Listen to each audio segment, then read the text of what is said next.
What is up, art family? It is Taylor Payton with TayPayArt.com and the Beginner Drawing Course, and today we are going to give you an awesome tip on how you can get more of your drawing habit down, as well as break some art blocks and just start actually sketching things and stop thinking about sketching stuff or staring at blank pages. So first, you're going to check out the beginnerdrawingcourse.com, of course, and then we're going to go to Things to Draw. And Things to Draw, I have made this web page to create a generator here, right? So this little generator buddy on the right-hand side here, it's here to help you generate ideas for sketching. Just something you can start off with, because sometimes staring at a blank page and having a blank line is just like too much to handle, right? So it's got creatures, it's got illustrations, it's got fundamentals, so like a geometric kind of blueprint. You can practice your lines, you can practice your shapes and do them in a very organized way, or you might try some dynamic shading. So it's just a great way to practice, and we're just gonna go and just try something here today, sketch something out for the purposes of demonstration. And of course, we're gonna talk about those sweet fundamentals while we do it. So let's give that a shot. We'll start with our Stoic Explorer here, and I'll just pop into Photoshop real quick and maybe tone the canvas down a little, not complete utter abyss.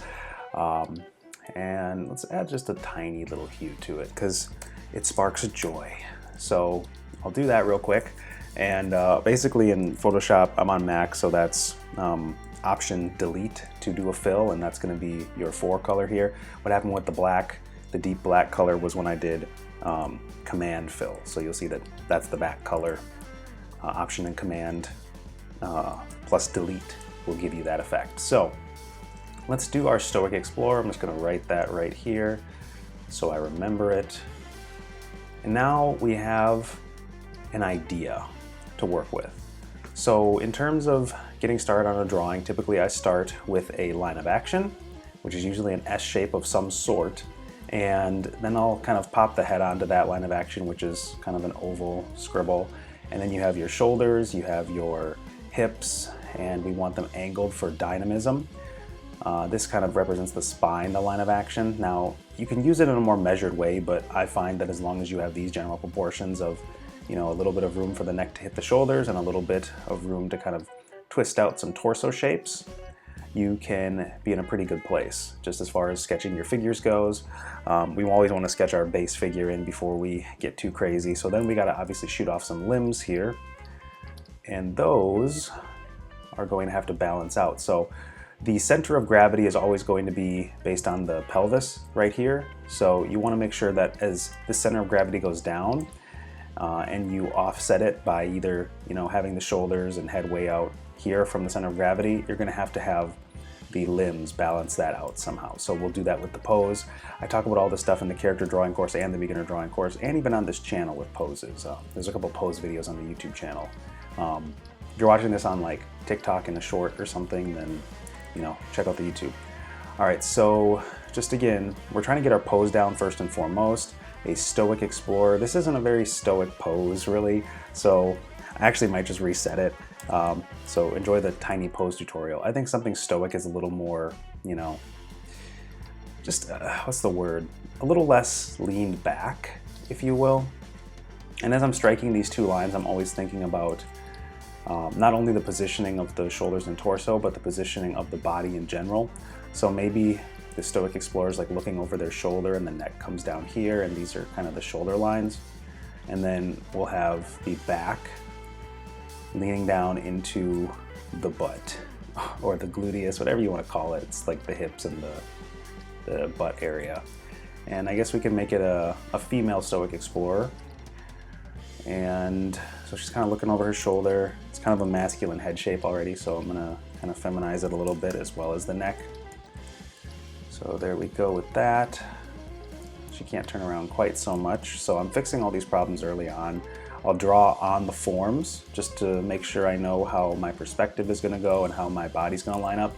You see, I've struck a lot of these little sketchy shapes here too, and I'll usually use those in some way, and if I don't use them, I'll kind of erase them slightly and slowly. I'm kind of on my lunch break at work, by the way, so I'm recording this video pretty quick, but I keep checking my phone just to make sure no one's hitting me up on Teams. So yeah, now we're just sketching in the legs. Since she's stoic, she can kind of have a very relaxed pose. And maybe the head's probably leaning back a little too much. and the neck position I'm not a huge fan of. So we'll strike that circle again, and we will try and do the Loomis method where we're going to cut off the side of the orange. Watch that video if you haven't already. All these techniques I go over and over and over again so that you can learn how to draw your own characters and do this sort of stuff. I'm trying to have it so we see her face a little bit, but if she's really stoic, we may not. And then I'm going to have to give her an outfit, so we can start to sketch in the shapes for that too if we want. A lot of the times I'm just drawing out lines, and then I will go ahead and just wrap limbs around them in really simplified ways, and I already have drawn so many figures that the proportions are relatively easy for me to gauge at this point in my drawing abilities. So it's something that I teach you in lots of different drills in figure drawing. And I'm always flipping my character and my canvas to double check things, like where I want to get rid of certain lines or push certain areas or elements back or forward. So this is a pretty solid pose to me. We now have our base mannequin down, and that took a couple minutes to get to. We can now start to think about the design of the Stoic Explorer. So what kind of outfit is she wearing? What is that going to say about her character? This is where we start getting into concept art or illustration principles a little more so. So I'll lean her back a little bit, probably just have these lines darken somewhat so I know that this leg is overlapping the other one. And we can shoot that other leg out if we want to give that a shot. You notice that when I shoot out much starker lines and commit to those lines and make them heavier, that they come forward more and make it a little easier to see on the picture plane. And then you can go in and even kind of add like subtle shadows, like where the legs meet or right under the arm or right where the collar touches the neck. You can kind of gauge a hairstyle too, and maybe come up with some ideas of different shapes you want to lay on the character. I would usually do those on another layer. So let's try that. Let's go in with like a kind of explorer's hat. And you see me just kind of striking these lines and trying to line them up with my other shapes. And then we can give her like kind of some spikes to her hairstyle. It's kind of stylized. And maybe we have this one going down, kind of an explorer's bang, if you will. And then we can maybe give her like a little feather or something. So she's got sort of a cool hat. You can kind of sketch the ear in there. The eyes, we're probably not going to be seeing too much of those. So this is just a pose that I've drawn a lot from memory, which is why I'm able to do it without too much fuss and get it reasonably accurate. It's a lot of repetition in drawing, and what you repeat and you continue to refine and make better is the stuff you get good at. So there's really no magic, no secrets. It's all just a lot of repetition, practice, iteration, messing it up, fixing it over and over and over. So now I think this is a solid basis for probably drawing over it all the way, since I have some basic shapes in place. So I'll throw all these in a folder real quick, and then we'll get down to our real drawing after grouping that folder, flattening it. So to group something in a folder, you can just select all the layers with click and shift, and then you can merge them all down if you want by right-clicking and go to merge layers. Then you can put those in a folder, or you can just hit Command J and that duplicates the layer, or Control J if you're on Windows. And what I'll do then is I'll hit the question mark key, which you notice that locks the layer. And I'll choose either red or blue, and I'll use my same paint bucket fill trick of Option Delete to get a underdrawing tone or color, because it's hard to work gray over to black or dark lines. Sometimes I'll add a little bit of color to the line just for fun, but at this point, if it's nice, we draw it twice. So it's nice, we're going to work on it again. And now I'm going to start zooming in, save my work real quick so we don't lose it. And now I have a much better idea of what my lines are going to look like now that I made all these sketchy, ugly ones, and I have more of an idea of what the character's outfit is going to be. So we'll take this hat design and all this other stuff, and we'll just do much more assured shapes, and we'll finish up the sketch. It's at this point, I think it's a good idea just to time-lapse.